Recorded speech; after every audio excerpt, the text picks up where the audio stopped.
Welcome back to The Explainer, everyone. Before we get started, do me a huge favor, smash that like button and make sure you're subscribed so you never miss out.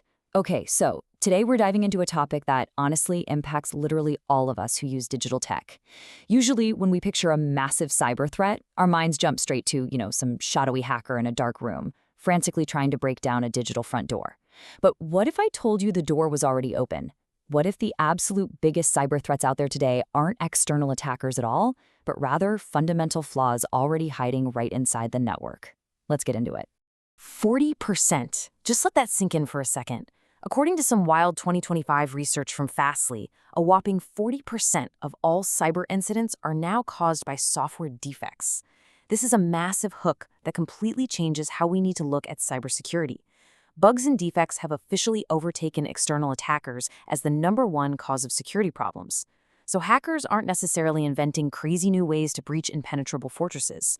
Actually, scratch that. They're mostly just walking right through the cracks in the walls that developers accidentally left behind in the first place. So let's jump right into part 1, the threat inside the code. Okay, let's really dive into this. Think of modern networks kind of like a giant Trojan horse, except nobody actually meant to build the trap.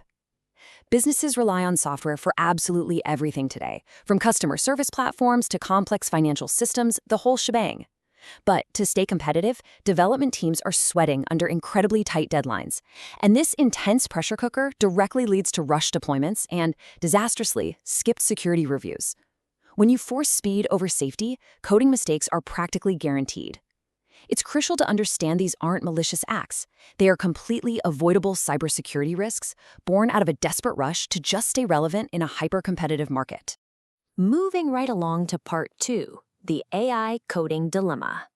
Now, what's really interesting about this slide is how artificial intelligence fits into the picture. AI is absolutely revolutionizing software development, acting as a huge double-edged sword. On one hand, yeah, AI-assisted coding tools are fantastic at helping devs work faster and crank out code at record speeds. But on the flip side, that exact same speed can secretly embed obscure, hidden vulnerabilities straight into the apps. And here's the kicker.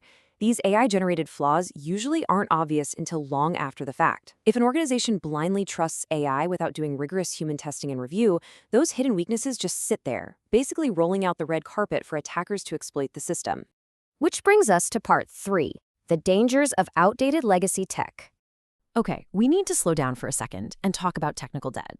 Over time, it's totally normal for organizations to build up older systems. Why? Well, because replacing them is usually overwhelmingly expensive, or it completely disrupts daily operations, so companies just leave them running. But man, this creates massive technical debt. These legacy environments are incredibly difficult to secure, they cost a fortune to maintain, and, this is the big one, they often completely fail to integrate with modern security tools. It puts this huge, heavy burden on IT teams, making it so much harder to even detect threats or monitor suspicious activity.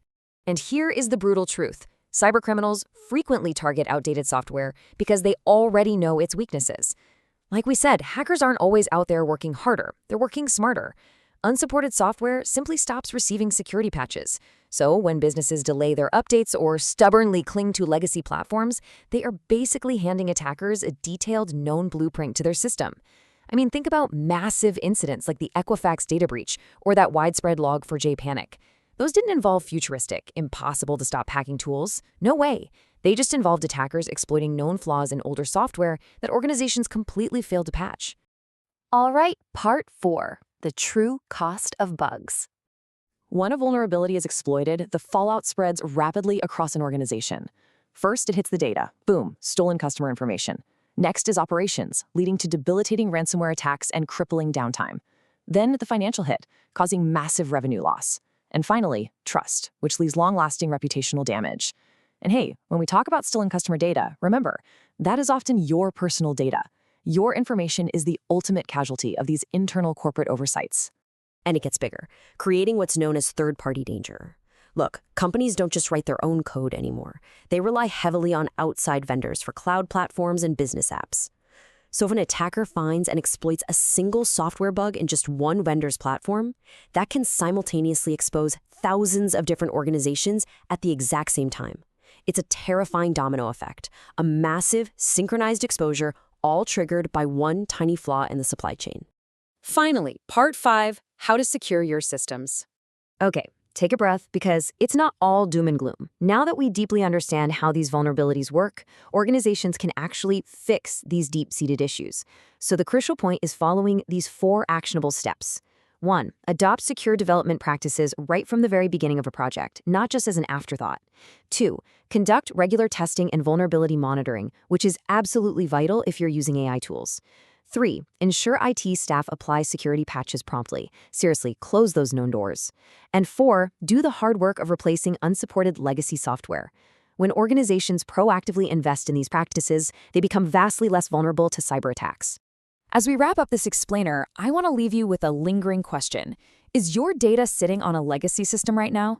Every single time you download an app update or hand over your personal info to a new platform, think about the code running behind the scenes. Are they rushing their deployments? Are they burying mountains of technical debt?